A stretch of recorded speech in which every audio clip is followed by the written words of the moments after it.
The next presenter is Dr. Sokomar from University Research Council. He's presenting results looking at achieving interruption of locally transmitted Plasmodium falciparum malaria cases through piloting a basic essential package of activities for malaria elimination in a context of artemisinin resistance from 2013 to 2015 to 2017. That's for your slide, and then just keep an eye on the time. You can push that back. Push that back. Yeah, that's better. Okay. It's very sensitive. Hello, everyone. I'm Sokomar from Cambodia, working for USAID PMI Cambodia Malaria Elimination Project. And I'm glad to share with you the interesting result from the malaria elimination piloting in one district at western part of Cambodia. USAID PMI supported two projects in Cambodia in 2011, started with the first project, Cambodia Control and Prevention of Malaria, or CAP Malaria, in 2011-2016, through to modern malaria elimination in western part of Cambodia, where the prevalence is low and multi-drug resistance is still a big concern over there. And then the follow-up project called Cambodia Malaria Elimination Project started late 2016. Is continuing the malaria elimination activities in that specific ODs and plan to expand further to other areas in the coming years. This is the target areas of the Cambodia Malaria Elimination Project in Cambodia, that the project working in 6 operational districts at western part of Cambodia. And within that 6 operational district, 1 operational district named Sampaloon, highlighted red here, that elimination project is implemented there. And Sampaloon is the operational district with a population of over 160,000. And the malaria situation in the district during the last 3 years showing that the malaria annual parasite incident per 1,000 population in the leading year up to elimination is still high, around 3%, around 3 cases per 1,000 populations. You can see that in 2015. And then the elimination project started in that year in July 2015. And you see that the annual parasite around 3, and the number of falciparum is still high, more than 100 cases per year. But since the elimination started, the case decreased drastically. You can see that in 2016 and then 2017, the case decreased to the ABIs around 1 only per 1,000 population. But if we distribute into falciparum, the API is less than 1. And further to 2017, for your information, the case here is just only for 9 months, from January to January to September 2017. For your information, the pilot elimination in Sampaloon district is adopted from the malaria elimination of China, the 137 strategies. This is for your reference. And then how the pilot designed. It is called basic essential package of activity that refer to the 137 mainly. And it means that all suspected cases in Sampaloon were diagnosed with service at the public health facilities or village malaria worker or the private providers. And then all detected cases are immediately notified to the system from the point of diagnosis, either by phone call or SMS. So then within 3 days, the case is investigated along with intensified case management with direct observed therapies, dots, and follow up the case. And then within 7 days, the response activities conducted, which include reactive case screening surrounding that case, top up net for those who lacking of nets, and provide health education, especially interpersonal communication. And for falciparum, the case will be followed up for another 28 days to ensure that case is completely sure. This is the map of cases in Sampaloon district that have been counted cumulatively from the start of elimination. So you can see that the cases scattered everywhere in the district.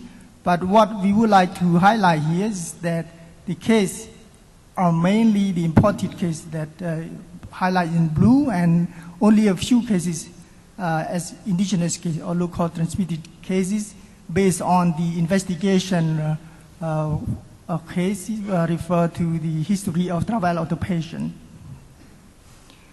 And this is the three indicator measuring the activity of 137. So you can see that the proportions of cases notified, investigated, and respond within a time frame set that the proportion is low at the beginning of the project, but later it improved a lot.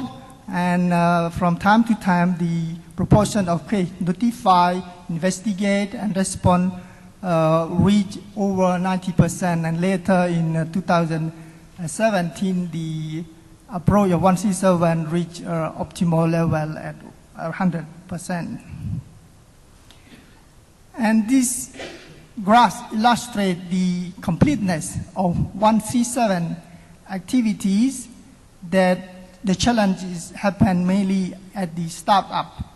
But a number of months later, the completeness of notification, investigation, and response conducted timely as expected, and even faster than the time frame set, meaning that notification of cases happen within 24 hours of the day of diagnosis, and the investigation and response take place even before 3 days, meaning faster than time set. And again, this is just only highlight that the completeness of 137 activities, it doesn't affect it from the caseload. Meaning even case high, but the 137 is going well in a timely manner. And this is the result of reactive case screening of the index case, meaning that we screen all household members of the index case, we screen co-traveler of the index case, and also screen household member in the surrounding household. What we would like to highlight here that among people we screen, only the category of co-traveler that we can detect some of cases, and the prevalence of that the positive cases less than 1%. And along with that reactive case screening, we also providing health education with the interpersonal communication to those who join the screening, and also top up net for those who are leaking net. This is the picture that we are doing. We do screening, reactive screening. On the left side is screening in the household of the index case or surrounding household, and the right side is screening, reactive screening in the work side where co-travelers are identified. And this is the monthly cases, presenting the number of cases on monthly basis. And what we would like to mention here is about locally transmitted case and imported case. We identify indigenous case or locally transmitted case mainly during the first years of the pilot, but later cases are mostly imported case.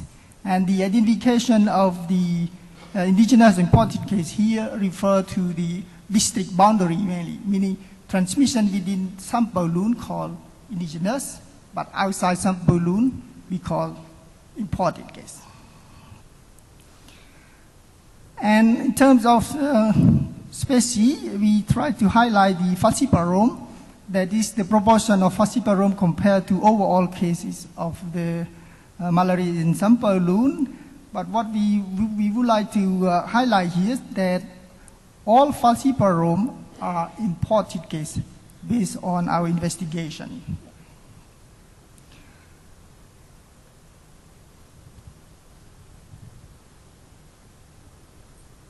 Doesn't work. I know you have to keep, there you go. Yeah, and this is the map that we do for indigenous case in Sampaloon. For your information, from the start, we classify cases as indigenous cases, just around 20 cases, and of those 20 cases, it's located in 9 villages of the district. But till today, since last year till today, no more indigenous cases identified in those villages. And this map shows where the imported case come to Sampaloon. You can see in the map of Cambodia that case come to Sampaloon from different corners of the countries, but mainly from the area where malaria burden is still high, especially the Posat province, that the forest is still thick, and also other provinces at the northern part of Cambodia. But we also observe a number of cases imported from Thailand.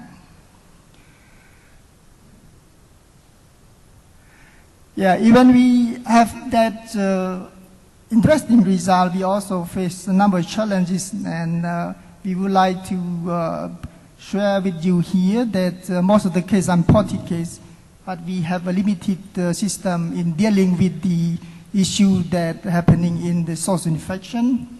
And there is a little evidence of pre-domestic transmission, so entomology investigation is still needed to determine present a local vector so that we can have a proper intervention. And the reactive case detection yield very low, very few positive, and only among co-traveler that we detect number of cases.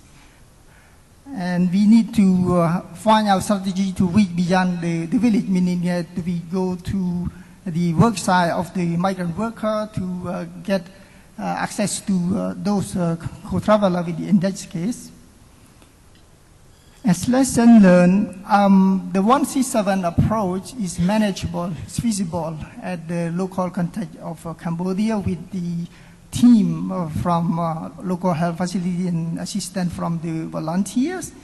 And the case investigation and response activity can be conducted in the same day, meaning that investigation and response going along together. So the approach of 1C7 become 122 or even 133. And case investigation is useful to identify co-travelers, to identify work site, and then we can have proper response to that. Another lesson then the findings suggest that only systematic screening of co-traveler with ODT is effective in the setting. And we think about high sensitivity ODT that might be identify additional infection and make systematic screening of household costs effective. And I would like to thank you very much, the National Control Program of Cambodia, along with the malaria program at the provincial and district level, and health facility and community who spend a huge effort to make this pilot success. And also my special thanks to USAID PMI for supporting the pilot and keep it going on till today. Thank you.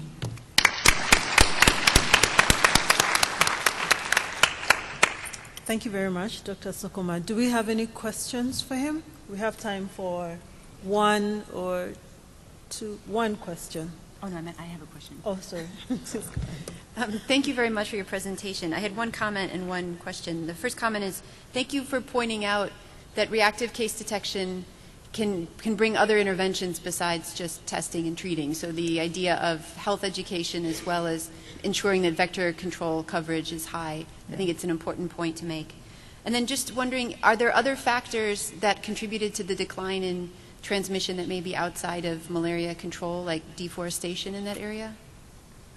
The pilot is just additional activity, like I mentioned, 1C7, to the routine activity in terms of net distribution, passive case detection in the facility, the volunteer and the private provider, and the health education campaign still going on everywhere in the areas. I'll just have one small question. In terms of cost, how much would it cost, or how much has it costed you? Have you done a cost-effective analysis for the 137 model? We did think about that, and we try to analyze a bit, but not very sophisticated yet. Okay. But anyway, we found that additional resource is required to support this activity happen. Because, when the case detected, we have to think about doing notification, doing investigation and response. And we need people. We need resources to do that. So the team up at the ground level and go to the index household and do activity. So we need to support that activity. Thank you. Thank you very much. Thank you very much. Our last and final present. Thank you.